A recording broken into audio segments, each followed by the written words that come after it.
something that the people should know is that John, he's a specialist in ancient medicine, but also in science. So mixing these two practices together, it what gives him a lot of power, I would say. Thank you. Because that is super interesting. So thank you for being Yeah, here. my pleasure. And this is a place for sharing tools for empowerment and tools for transformation. So our body is one of the most evident tool for transformation. So what can you tell us about the... Yeah, sure. Well, our physical health is always the confluence of many rivers that include our environment, our diet, our mindset, or our outlook on the world. And I feel that here in Costa Rica, in the tropics, that you have the greatest possible potential for really effective merging or confluence of these rivers. You have an abundance of sunshine, which is incredible, and that is something that so many people, Carla, really underappreciate, and that's the value of daily sunshine.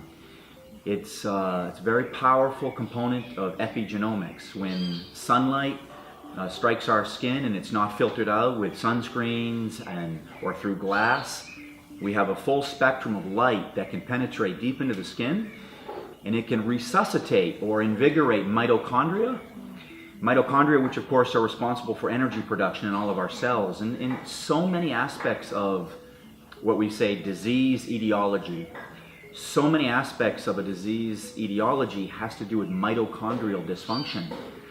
And most people attribute sunshine to being, equivalent to more vitamin D, but it's much more powerful than that. Sunlight is a core component of ancestral living. Our ancestors always spent time out in the sun, had regular contact with it, and it is just a real important core requirement for human health.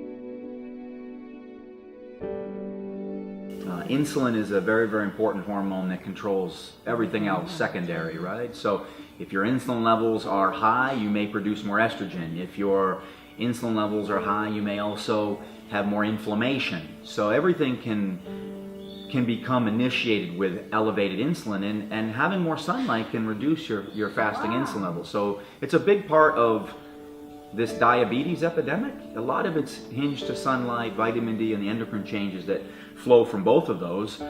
And then, vitamin D itself has very powerful hormonal effects because it is a hormone. And it's a hormone by definition because it's manufactured from cholesterol in the skin, and there's a receptor for it in every tissue in the human body, the brain, the lungs, the bones, the liver, everywhere throughout the body. So, the sunlight is a very powerful instrument for helping establish more hormonal balance. That's great. But people run from the sun, right? They hide from the sun. People don't go out anymore. Everyone's afraid of developing wrinkles or skin cancer. But I say to people, and I say this all the time, if you look at all of the different diseases that have been linked to low levels of sunlight, those are all life-threatening. Well, sun gazing is spending time where you are looking in the general direction of the sun without actually staring at the sun. I think we all understand that you really don't want to stare at the sun. That can be very damaging to certain components of the eye. But it's important to look in the general direction of the sun, maybe on the horizon, just to the side of the sun, or just below the sun when it's kind of early in the day like this, and not wear glasses or contacts, because that will filter out certain parts of the light spectrum that can be very beneficial for human health. So it's good to look in the general direction of the sun without any protection on your eyes, certainly not wearing sunglasses, that's the worst. And to do this for, whether it's several minutes to 30 minutes, because what that does is it allows very valuable components of the light spectrum to pass through the optic chiasm, where it really stimulates important neurological processes. In addition, much of the light spectrum has the ability, when it hits the tiny blood vessels at the back of the eye, to help purify the blood. There's no better way to describe it, and to help reduce pathogen loads if we have particular types of viruses or bacteria, like the Lyme disease, for instance, would be an example. But it's also really good for our sleep. It's great for immune function. It's great for just our outlook on life. I mean, most people are familiar with seasonal affective disorder, and that's why people use these lamps that they read by to get more of the full spectrum light. But there's no equal to looking in the general direction of the sun. That's the real thing. Well, people now in the modern world spend way too much time under what I call junk light. Most people are familiar with junk foods, but junk light are every bit as damaging. These are in big box stores like grocery stores and these places where people go to shop. They have all those fluorescent lights that are the tubes. That's a prime example of junk light. It's all white, very, very intense white light. And if you go under that type of light, or you look at an iPad or a computer screen that's very bright, either in the white or blue end of the spectrum, it kind of recalibrates or restarts your circadian rhythm as though it were the morning. This can really stop people from achieving a deep level of sleep at night. I think it's critical for people to at least use eye flux on their computer screen, and to reduce that intensity of the light, make it more amber as the day goes on. That's a free app. It's offered by Apple. It's called iFlux, and basically it can, over the course of the day, the computer screen, if you're going to have to spend a lot of time in front of the computer screen, it will reduce the intensity of that light and make it more yellow or amber at the end of the day. Also, I think people that are going to be under compact fluorescent lights, subcompact fluorescent lights, which everybody's using now because their energy, they save energy, but they're another example of junk light. They're very blue and white, and it's not something that you want to be under later in the day, in the afternoon. So there's glasses people can wear. There are these amber glasses. It sounds kind of funky, but if you're going to read under those lights, I would highly recommend those.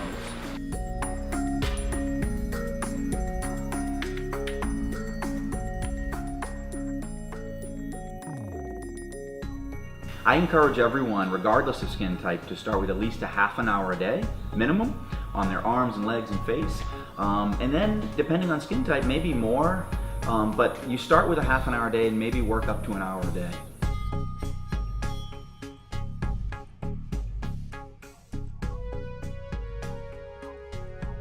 The pineal gland is the primary initiator of melatonin secretion. And many people spend vague sunlight. They have what we call vague sunlight exposure, which means they may go from their house to the car, and then they get behind polarized glass, or they may wear sunglasses every time they go outside, and their eyes are never allowed to receive the type of light in the spectrum that would initiate pineal gland calibration. So you want your pineal gland to secrete melatonin as the sun goes down.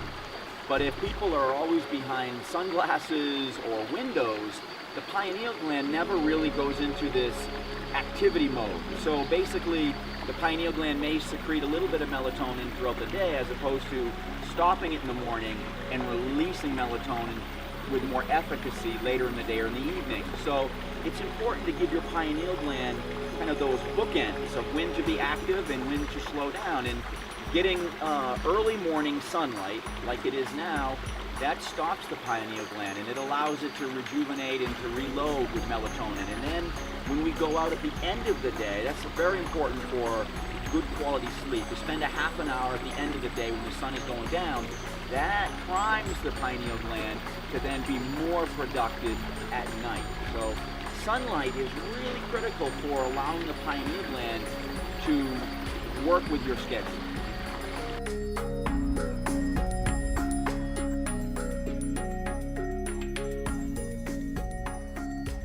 The best thing for rejuvenation is to, number one, de-stress. More so than anything else. Let go of all of those things which don't really serve us very well, right? And I think a lot of that is in our ego.